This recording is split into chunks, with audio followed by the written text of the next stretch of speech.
We'll go to the next one. So here's a good example right here of how to measure social media. And actually that's the next page, is how to measure social media. How do I measure my results? How do I know it's actually going to be a return on investment? Right here is a client that we took some stats from, and it kind of shows how much they've done over the last week. The referring sites, the number one, we couldn't show you because it's them, but their number two is Google. So of course Google's God, everybody Googles, that's how we get, you know, our search engine results. But their number three referrer was Facebook.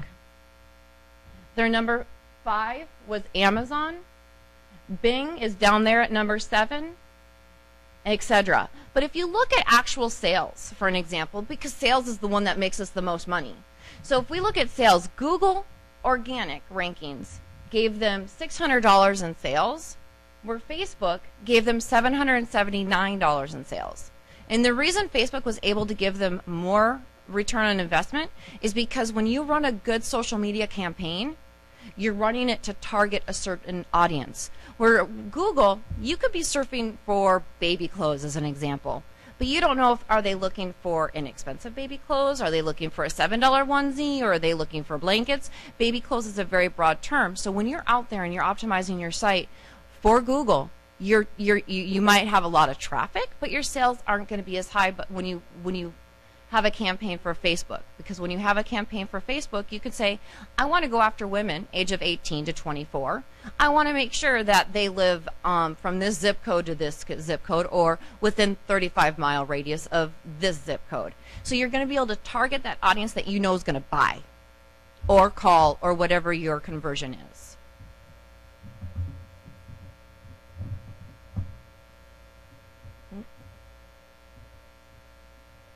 So again, here's another one to show you how to tell your stats. And where I'm pulling all these stats is Google Analytics.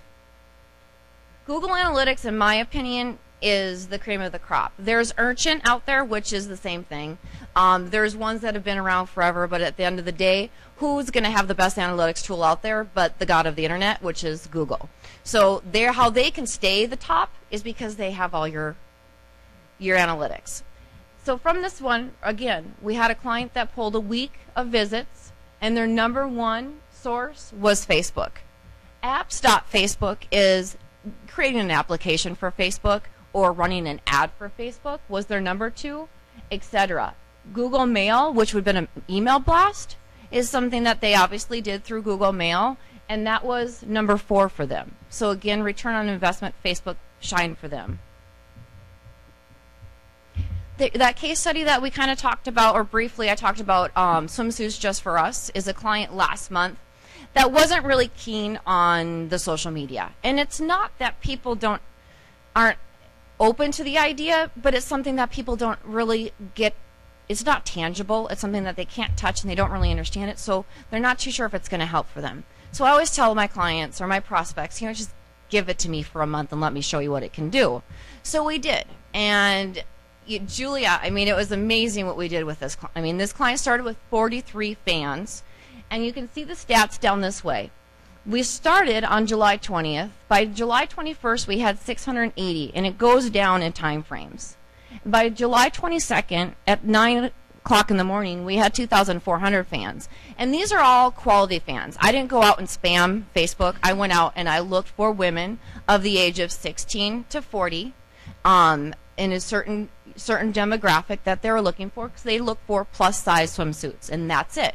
So if you're looking for a tankini or something of that nature, that's what I went after. I went after people, a tankini. I went after an audience that's going to want their services versus going out and just taking anybody to be a fan. By July 25th, we had 4,186. As of right now, today, I think we're at 7,000 fans. Mm-hmm.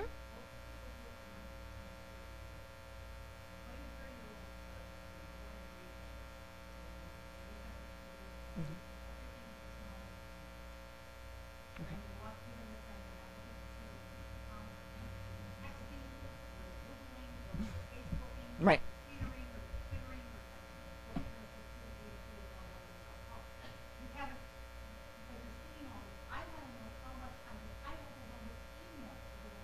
Okay. How much time is this going to take if I don't want to use my phone or my computer? Right. How much time? There's two answers to that. Oh, yeah, definitely. We have a question in the audience that is asking, for somebody that does not want to have their Palm Pilot, their iPhone, or their BlackBerry glued to their hip at all times and watching Twitter and watching Facebook, how much time are they going to have to invest in this? Somebody that's not, you know, in the century that is glued to the computer or their keyboard. I'm not 20 and I'm still glued to my keyboard. But what it's going to be, like I said, there's two questions to that answer. If you see a return on investment, and if you see tens of hundreds of $1,000s coming in tomorrow with it, are you willing to be glued? If you a 9 to 5, just as much as if you're a salesman right now for your business and you went out and you pounded that pavement every day 9 to 5 and you came home with $5,000 and you opened a Facebook account and you got quality fans and was starting to, you know, talk about your business and start selling on Facebook, and next thing you know, that $5,000 you did on pounding pavement turned into $100,000. Would you be willing to work on the computer with Facebook? If not, there's tons and tons of people out there. You get those 20-year-old kids to come in, and that's what they do for you. They learn a bit about your business. We have bloggerellas. I call them my bloggerellas, and they're actually right over here. You'll see them in the black shirts. I hire these young, spunky girls that just go out in Twitter land and Squidoo land and Facebook land, and they get a market from our clients. And they go out and they take care of it for you. Perfect. That's where these girls come in. They do the pavement for you because they understand it. That's what they're there for. And they are squidooers and caboodlers and Facebookers. And I mean, I know as much as I know on social media, but when you put these girls in front of it, that's what they're born for. So a client would come to us and say, here's my campaign. Here's my topics. Go get them, girls or guys.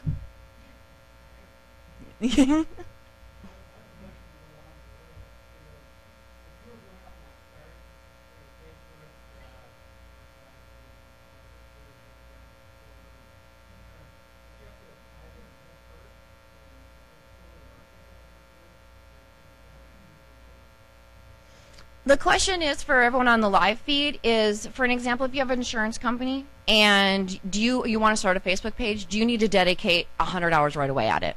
Do you have to just dive in and that's the only thing you do? The answer to that is absolutely not. It's what you put into it is what you're going to get out of it. But again, we have people that can do it for you. We can set up a Facebook page, or we can train you how to do it. We can kind of, in my opinion, SEO what is the training wheels to a bicycle. Your business is the bicycle. Eventually, you're not going to need the training wheels. So utilize us to kind of get you stable, or utilize us to train you to get stable, and then go with it. Run, take off, and we're going to clap as we take off those training wheels.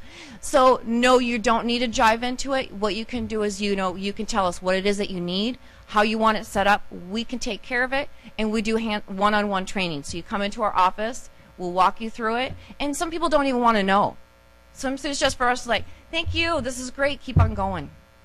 Just keep going. I'm going to be on training wheels for the rest of my life, which is great because that's their business. They know what they do what they're best at, and we'll do what we're best at, and then together we can do the best at everything. Isn't there any other questions online?